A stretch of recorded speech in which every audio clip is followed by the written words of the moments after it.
I wanted to show you guys how to use the calculator that I created to find the width of the field of view and height of the field of view for any specific camera and any specific lens with that camera. I want to show you how to use this for our cameras that we have and then rental cameras that we possibly might choose.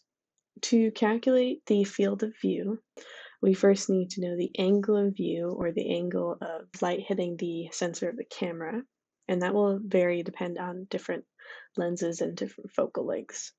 You need to find out the sensor width in millimeters of the specific camera you are using. This is a link to a website I found has a bunch of different sensor widths on there. Sometimes websites like B&H Photo will have it listed.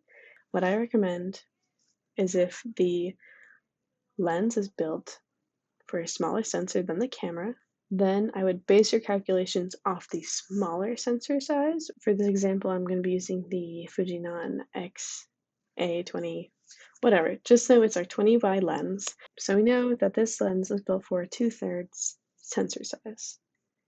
And if we go back to our chart, we can see that 2/3 is 8.8. I already know the Ursa G2 is a Super 35 sensor, which is right here, which means it is a 24.89 width in millimeters. We're going to go back to our camera calculator, and instead of doing the 24.89, we're going to do an 8.8 sensor width. The reason why this is that if we're using the Ursa, we can't actually use its full sensor width.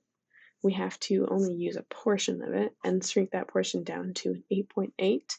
Anything bigger will result in like a vignette of the lens on the image itself coming from the Ursa. Focal length, so the smallest focal length is 8.5. So the sensor width, the focal length, the distance to subject. So like if this stage was like 100 feet away, you could type in 100 and find out the field of view. I would love for you as TDs or anybody else who needs to, and you can type in the distance in feet or whatever to the stage. So it's like 150 feet to the stage. And you can see like the field of view width and height, so you can more accurately know what lenses you need to get for rental cameras and if there is a subsidized gap in our arsenal for what we need for different shows.